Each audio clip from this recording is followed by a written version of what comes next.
আকাশেতে মেঘ জমেছে, হচ্ছে অনেক বৃষ্টি, বউ সারা সিঙ্গেল লাইফ লাগে না একটুও মিষ্টি। তবে বউ থাকতেও অন্য নারীর সঙ্গে পরক্রিয়া করতে গিয়ে ধরা খেয়ে নতুন করে আলোচনায় আসা কন্টেন্ট ক্রিয়েটর রিপন মিয়া ধর্ষণ মামলায় র্যাবের হাতে গ্রেপ্তার হয়েছে।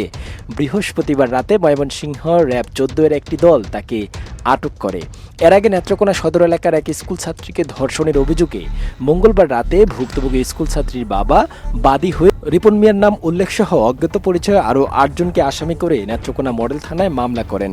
মামলার পর থেকে গ্রেপ্তার এড়াতে আত্মগোপনে চলে যান রিপন মিয়া।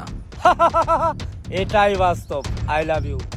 নেত্রকোনা মডেল থানার ভারপ্রাপ্ত কর্মকর্তা আবুল খায়ের জানান, ধর্ষণের এই ঘটনায় সোমবার রাতে স্থানীয় একটি বাজারে বিএনপির দলীয় কার্যালয়ে সালিশে বসে রিপন মিয়াকে 5 লাখ টাকা জরিমানা ও এলাকা ছাড়ার সিদ্ধান্ত দেওয়া হয়।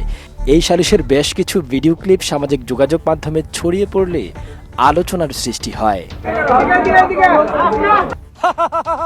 যার বউ নাই তার পয়লা বৈশাখও নাই, এটাই বাস্তব। I love you. এরকম হাস্যরসাত্মকমূলক কন্টেন্ট করে রাতারাতি ভাইরাল হওয়া রিপন মিয়াকে নিয়ে এর আগেও এটিএন বাংলার প্রতিবেদনে উঠে এসেছিল গরিব বাবা মায়ের পরিচয় দিতে লজ্জা পান রিপন ভিডিও।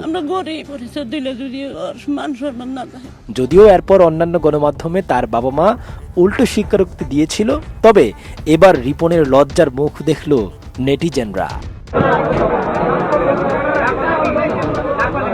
ধর্ষণ মামলায় গ্রেফতার হওয়া কন্টেন্ট ক্রিয়েটর রিপন মিয়ার শাস্তি কি হয় সেটি দেখার অপেক্ষায় এখন নেটিজেনরা। শাওন আহমেদ সাদ, ভিশন 24। লাজু হয় ডিলা ডালা, প্যান হয় টাইট, সকাল 4টায় খেলা আছে, সবাইরে জানাই গুড নাইট।